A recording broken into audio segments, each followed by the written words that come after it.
On September 24, 2025, the world was jolted awake by news of an Israeli airstrike, not in Gaza or Lebanon, but deep inside Qatar. Israeli jets targeted a Hamas command center near Doha, shattering the illusion of regional stability. The strike was a direct hit on a sovereign U.S. ally, home to America's largest regional base, Al Udeid. This wasn't just another escalation. It was a bold, unilateral move that upended decades of careful diplomacy. For hours, silence from both Jerusalem and Washington fueled global anxiety and speculation. When the truth emerged, it was even more shocking. Israel had acted alone, without warning the U.S. The message was clear. No more safe havens for Israel's enemies. No more waiting for American approval. The operation was surgical, designed to send a psychological shockwave across the region. Israel's action declared a new era of self-reliance, signaling to both friends and foes that existential threats would be met with decisive force. The fragile calm of the Middle East was shattered, and the old rules no longer applied. The world now faced a dangerous, unpredictable new reality. Washington's response was immediate and furious. The president learned of the strike from U.S. commanders, not Israeli allies. A stunning breach of trust. American officials saw years of diplomacy and security cooperation unravel in an instant. The strike endangered U.S. troops at Al Udeid and exposed the limits of American influence. Phone lines between Washington and Tel Aviv burned with anger and recrimination. The White House condemned Israel's unilateralism, warning of consequences for bypassing its closest ally.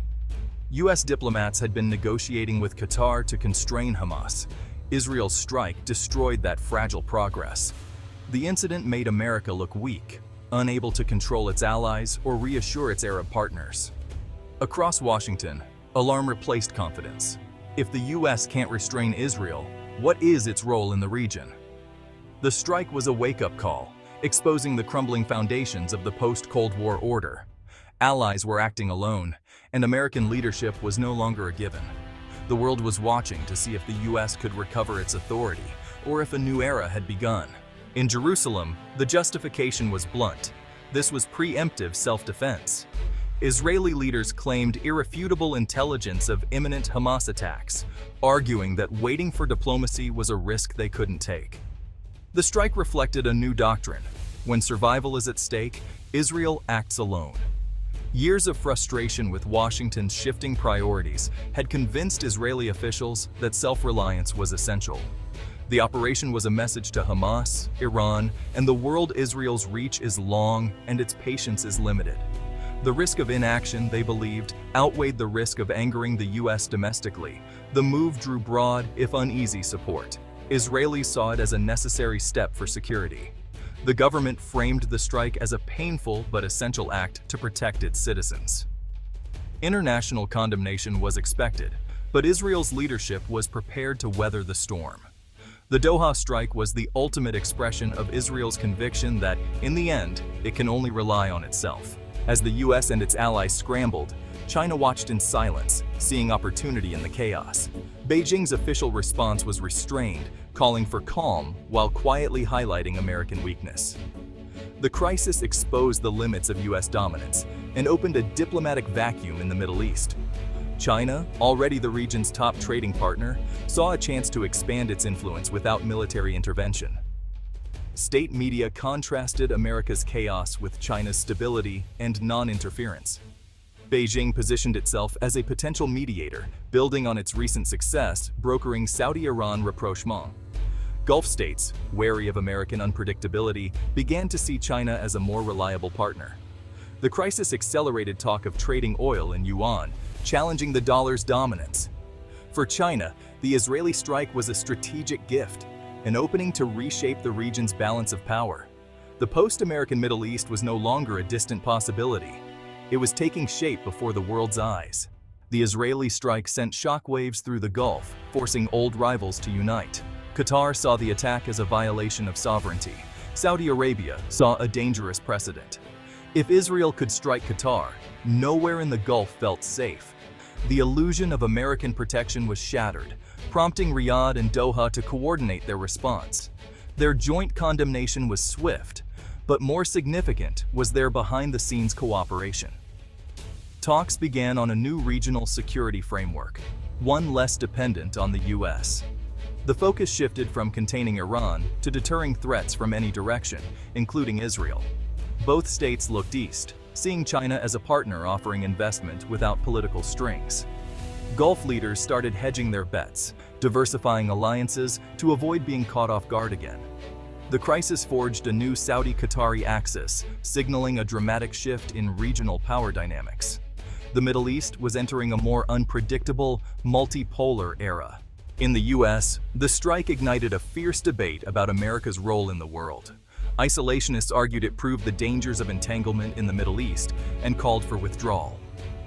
Interventionists blamed the administration for weakness, demanding a show of force to restore credibility. The foreign policy establishment was shaken. Decades of alliance management had failed to prevent this crisis. The tools of American influence, diplomacy, security guarantees, military aid, suddenly seemed inadequate. Inside the State Department and Pentagon, officials scrambled for answers.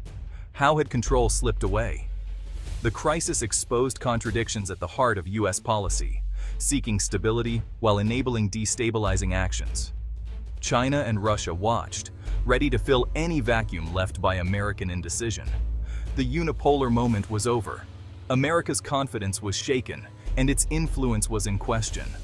The world was left wondering if the US could adapt, or if its era of dominance had truly ended. The echoes of the Suez Crisis are unmistakable, but this time the outcome is different. In 1956, the US forced its allies to retreat. In 2025, it faces a peer competitor in China and can no longer dictate terms. Israel's unilateral action exposed the limits of American power and the rise of alternative partners. The Gulf states, once reliant on Washington, now see Beijing as a viable counterweight. The Qatar strike may be remembered as the moment the post-American Middle East began to take shape. The US is trapped.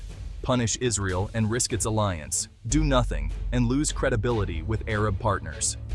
This paralysis opens the door for China to step in, not with force, but with economic and diplomatic incentives. The old security architecture is crumbling.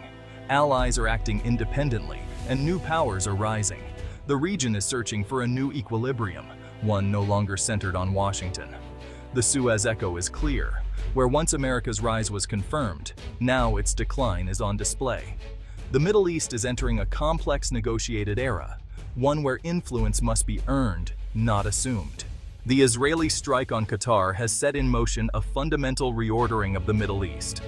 American power is diminished, regional actors are asserting themselves, and China is stepping into the vacuum. The US faces an impossible dilemma: punish Israel and risk its alliance, or do nothing and lose credibility. Regional powers like Saudi Arabia and Turkey are forging new partnerships, no longer waiting for Washington's approval. China's patient, economic-centric approach is increasingly attractive to states weary of great power politics. The crisis is accelerating the shift to a multipolar region, with the US, China, and empowered local actors vying for influence. The old order is gone.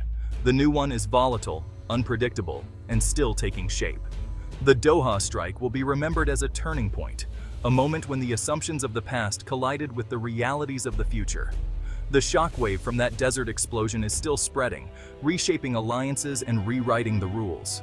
The Middle East and the world will never be the same.